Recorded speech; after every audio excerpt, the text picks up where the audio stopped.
After Donald Trump raised awareness of the issue of violent farm murders and land grabs in South Africa in February last year, farm murders immediately dropped by 55% for the next 12 months.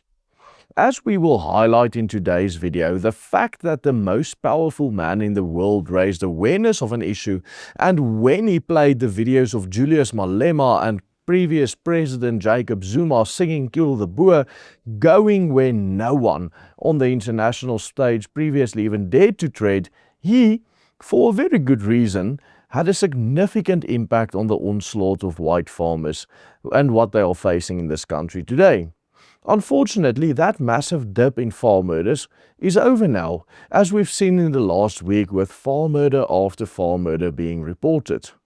The South African Police Service last week released the statistics pertaining to farm murders in this country, and it revealed that between 2020 and 2024, the number of farm murders in this country amounted to a total of 294, or 59 murders per year.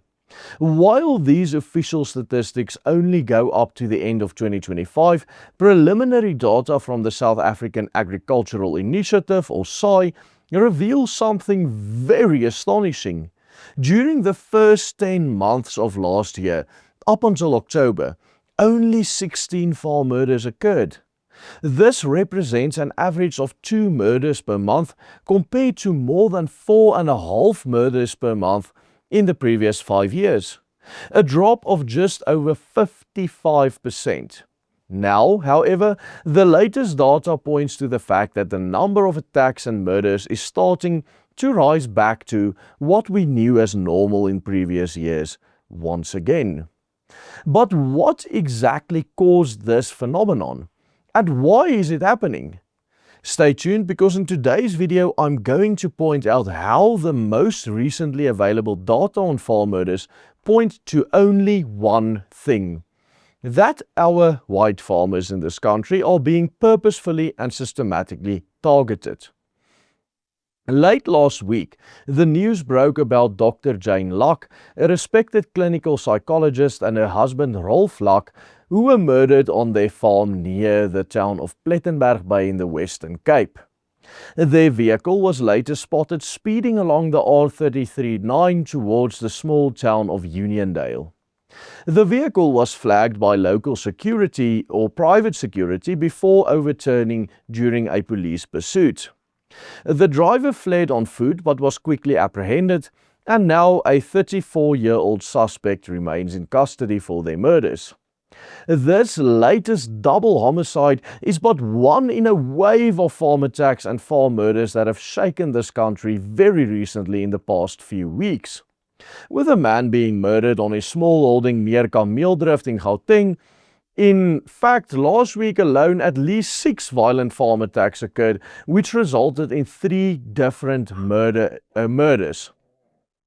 Compare this to last year, where following Donald Trump's executive order officially declaring Afrikaners a persecuted minority and specifically singling out the issues of land reform and farm murders, there weren't even 3 murders for that entire month.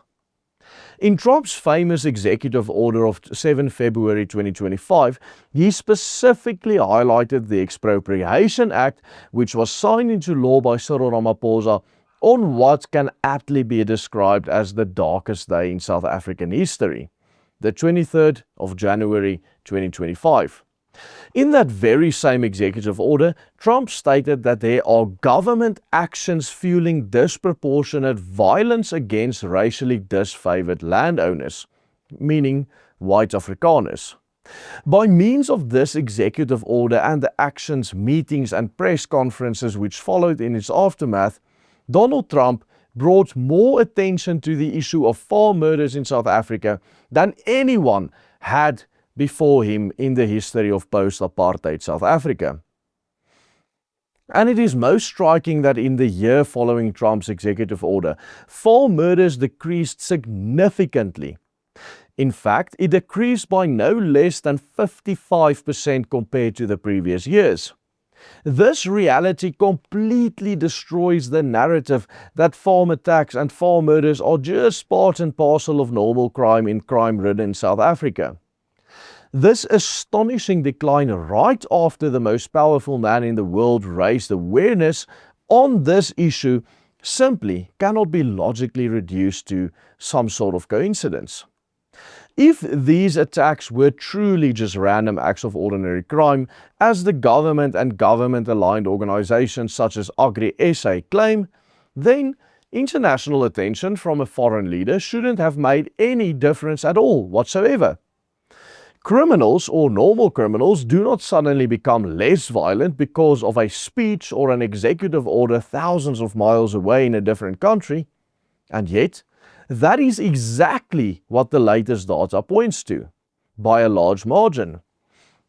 The only logical conclusion here is this. When the spotlight was placed upon farm murders, the killings dropped. And the moment that the spotlight began to fade, the violence started rising again to the point where we are right now. This is not how ordinary crime behaves at all. This is how targeted violence responds to pressure. With the dawn of the Iran war just over a month ago, the attention of everyone on the international stage, and most notably America and Donald Trump himself, has radically shifted away from South Africa and the discriminatory policies enforced by our tyrannical government, at least for the time being. And yet now, just as this happens, we are already seeing an uptick in the number of farm attacks and murders. Yet, what the statistics of the past year highlight are the two highly valuable realities for our struggle for freedom. One, it indisputably shows that the violence against white farmers in this country constitutes a systematic onslaught. And two, it irrefutably shows the value of continuing to raise awareness about this particular issue. When we talk about issues such as farm attacks on this channel, for example, and when we deliver a memorandum to Donald Trump addressing these issues, we are doing far more than just spreading the news or telling stories of people who had perished. We are actually making a difference, or at least trying. And this is exactly why we do what we do here at the Willem Petzer Group. And this is why we keep producing videos such as these every single day. By doing so, we do more than just create an echo chamber. We actively raise awareness concerning the issues affecting you and your loved ones. For example, in a recent video, we therefore also highlighted how the discriminatory policies of the ANC government have driven hundreds of thousands of people out of this country of South Africa, their birth country, their home country, as well as the devastating demographic impact this had or has had on the Afrikaner people. Check out this analysis by clicking on this link appearing on your screen right now. And do remember to also support our work by following these easy steps on the banner below and becoming a paying member of the Willem Petzer Group. Only with your investment are we able to do the work that we do and to keep our entire team employed. Thank you, goodbye, and God bless.